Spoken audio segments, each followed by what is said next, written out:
Hey guys, I'm Bear. And I'm Turtle, and this is Lake Eibsee. This is a gorgeous lake in the Bavarian Alps.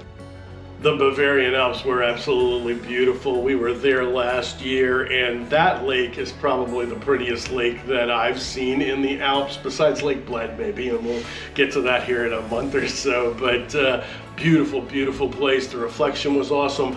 Zugspitze behind it. We didn't get to go up there because it was like too snowy to hike, and unfortunately there was no Oktoberfest at Zugspitze the year that we were there, and we've been doing this whole series on what to do around Oktoberfest. So if you're watching this, you should definitely try to do the Zugspitze one. I hear really good things. Yeah, hopefully it's open this year. I don't know if it is or not, but even if it's not, you should go to Lake Eibsee and walk around it. I think we spent like 2 hours just walking all the way around it, taking a bunch of Instagram pictures. And odd thing was there was people who only went there for like 15, 20 minutes. I think it was part of like a guided thing where they do like all 3 of them. But I really think that's a waste. And we're gonna go do some hiking there in a little bit. But first we wanted to enjoy the morning where it's a little less crowded here. I think my brothers, who are Mainers or maniacs as I like to call them, are gonna go for a swim, but not me. We finally got some good weather, so we're gonna try to enjoy it and make the best of it.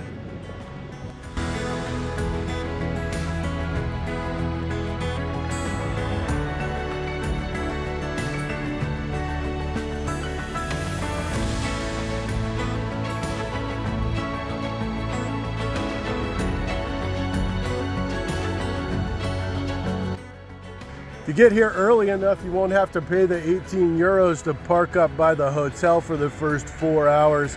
And it's really an easy, beautiful hike up to Lake Eibsee. And you can see Zugspitze from there. It's really worth doing. This is what the parking lot looks like. And we got here like just in time. There was these 4 sites left. So I suggest it. Always save whatever money you can. And when you walk from the parking lot, first you're gonna go in like this open field area, but pretty soon you get into the woods, and that's actually where the trail begins. And I love all these Bavarian trails. They remind me kind of like the Pacific Northwest, you know, tall trees, moss, nice shade, and then the view of the lake is just a plus. And I do have to tell you that for the most part, Bavaria is a very clean place. You can tell that they take care of it and they go out. And a lot of the hikes we went on were a lot less commercial and a lot less crowded than these. But this one, there was one really disappointing part of it. One of the side effects of COVID is that we have some added pressure on the ecology as far as garbage is concerned. I picked up a little bit along the beach, but mostly everything looks clean when you're on trail. But when you get off trail and you go up to like get a different view on the top of the hill, what's really unfortunate is a lot of people have defecated up there and they brought their toilet paper, but you can't really dig down in this. So it's kind of a disgusting off-trail experience here. And if you guys come here, go to the bathroom at the hotel before you go on the hike, because that's totally disgusting. And there's actually garbage cans right along the way. So I hope that this is all either accidental or whatever, but it's not that hard, guys. This trail actually goes all the way around the lake, and it's really well maintained. I think you might even be able to bring like a wheelchair because it's really nice and compact, which is awesome. And when you get about halfway, that's when you really can see the lake, and you just see that view of the beautiful colors of the water, and then you got the mountains in the backdrop, and it just looks like a postcard. On a really calm day when there's no wind rippling on it, the reflection, I've seen some pictures that were just unbelievable. And there's all this great like nature there, and we got to watch these ducks swimming.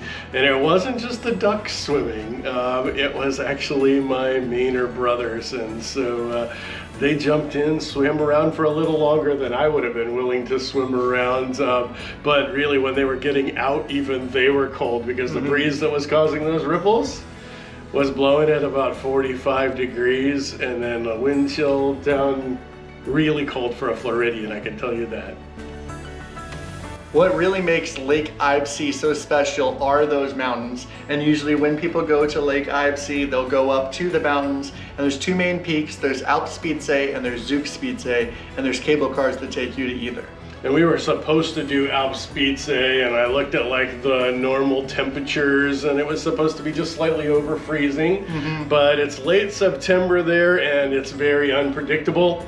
And so they got an early heavy snow, and they weren't letting you go up there without like special equipment. I don't know if that was like snowshoes or those little strappy things, but we don't have those. We're from Florida, and so we did not go up there, which was kind of sad, because Alpspitze was the one that I really wanted to do because we're hikers. And you'll see that a lot if you've been watching our channel. We like to go on beautiful hikes. Alpspitze is like this series of different cable cars to hikes to cable cars to hikes. You pay one price and you get to go wherever you want to go. And I look forward to going back there when it's a little bit warmer and seeing it. Yeah, I also want to see that viewpoint. It's like Alpsea X or something. It's like the shape of an X. It seems pretty cool. Maybe if we can get a drone that can handle the winds, we'll get some cool drone footage. But for now, we got this off of Envato. And the other cool peak that a lot of people will go to is Zugspitze, which is the tallest. And the cool thing about Zugspitze is it's right on the border between Germany and Austria, so you can go either from the Germany side or from the Austria side. And there's another really cool viewpoint, and there's like a weather station. It kind of looks like it's straight out of like a Bond film or something. And yeah, that would have been way too cold. So maybe a different time of year we will have to do that. And if you guys like skiing, which I like skiing. I don't know if Dad likes skiing. No, we were just in Finland and I did my first skiing, and I think like it was 4 months ago, and my butt is still bruised. So not much of a skier, and but you should ski there. It's very beautiful. Austria is wonderful. The Tyrol area is some of my favorite areas of Austria. We're going to share some videos about Austria coming up, and we're going to do a whole lot more of the Alps. We had such a great time. So I hope you guys are enjoying it, and I hope this is inspiring you to go see Bavaria. You will not regret it. And as always, find yourself on a journey. And speaking of really awesome things, next week on the Gallivanthropologist, we're going to go see some ruins again. I've missed my life in ruins. We're going to see the Roman fortress of Claudia and the Castle Ehrenberg. And then we're going to go to probably a more well-known site in Germany. This is Neuschwanstein, and this is a really beautiful castle, and a lot of people recognize it. And interestingly enough, it actually made my bucket list. There wasn't a whole lot on this trip that actually made my bucket list, but that was like number 99, so it was even in my top 100. Yeah, and the fritters there made my bucket list after the fact. You'll have to tune in next week, because I gotta tell you, if you don't eat the fritters when you go to Neuschwanstein, it's almost like you didn't even go.